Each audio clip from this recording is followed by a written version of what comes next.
Alors, dans cette vidéo, je vais tout simplement vous présenter la stratégie que j'utilise actuellement, qui est la stratégie de Banana FX. Donc, je vais vous présenter ça rapidement avec un trade en live. C'est pas en backtest. Vous cliquez sur replay là. Nous sommes le 26. Non, nous sommes le 27 en tout cas. Ouais, nous sommes bel et bien le 27. On va aller sur la paire Gold que je venais d'analyser. Voilà. Ok. Là, dans les blocs dorés, les blocs dorés et les blocs verts, ce sont les kill zones. Ce sont les kill zones de London et de New York. Voilà. Ce que je vais faire, c'est directement vous montrer pourquoi est-ce que j'ai placé l'ordre à ce niveau. Je vais vous expliquer en détail. Là, nous sommes sur du 15 minutes. Sur du 15 minutes, qu'est-ce que j'ai vu pour pouvoir placer le trade à ce niveau si on se fait effectivement déclencher, bien sûr. Donc là, voici le London High. Ça, c'est le London Low. Voici l'Asian High, l'Asian Low. Non, voici l'Asian Low. Ici, voici l'Asian High. London Low, London High. Ce que fait Banana, c'est quoi? Il a plusieurs critères pour prendre un trade. La première des choses, il vérifie le Power of Three. Je ne vais pas vous expliquer le concept Power of Three, mais on va juste sauter ça et on va continuer. Non, il vérifie le Power of Three. Ensuite, il va vérifier, laissez-moi lancer un truc ici pour vérifier ça. Il vérifie le Power of Three. Ensuite, il va vérifier si on est bel et bien en kill zone. Voilà, si on est en kill zone, comme actuellement on est en kill zone, mais c'est vrai, on vient de quitter. La zone verte vient juste, je vais essayer de basculer ici. Je vais basculer avec la position.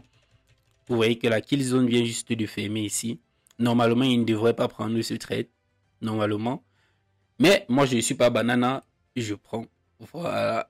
Si on se fait déclencher, bon, le trade peut partir parce qu'il y a encore une très bonne zone. Après, généralement, la kill zone de New York, vous voyez qu'il y a encore une très belle partie. Parfois, il y a aussi de très belles expansions.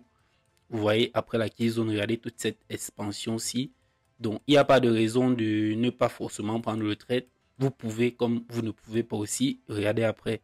Vous voyez l'expansion. Et ça arrive comme ça tout le temps. Voici ça, expansion. Donc, je peux bel et bien prendre le trade.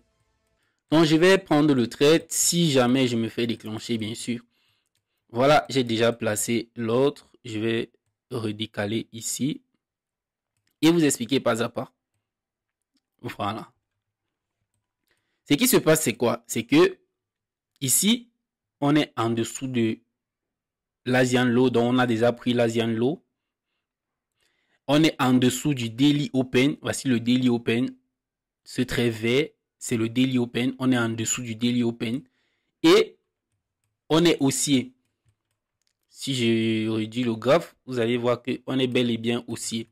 Regardez, on est haussier. Donc, mon buy fait tout son sens. Donc, c'est la méthode de Banana, bien sûr. C'est pas ma méthode, mais j'ai suivi sa formation. Bien sûr que je dois l'appliquer. Voilà. Ensuite, ce qui se passe, c'est quoi?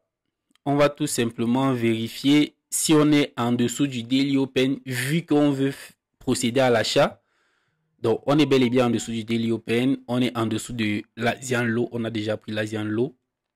On vient de prendre cette belle liquidité, donc le London Low. On vient de prendre cette liquidité-là. On a pris le London Low ici. On vérifie si ensuite on a un breaker. Est-ce qu'on a un breaker? Oui. Voici le breaker. Le breaker qui est tout simplement toute la session de London. Donc voici mon breaker que je vais encadrer ici. Voici mon breaker. Il est très grand. Donc, très bon breaker. On casse en dessous et on casse au-dessus et on revient chercher à l'intérieur. Ok, je vais supprimer le breaker. On a bel et bien le breaker bloc. On a cette liquidité. Belle trendline que j'avais tracée. On avait cette trendline. ici. On avait une très belle trendline ici. Voilà, on a le breaker. Ce qu'on va faire, c'est que à l'intérieur du breaker,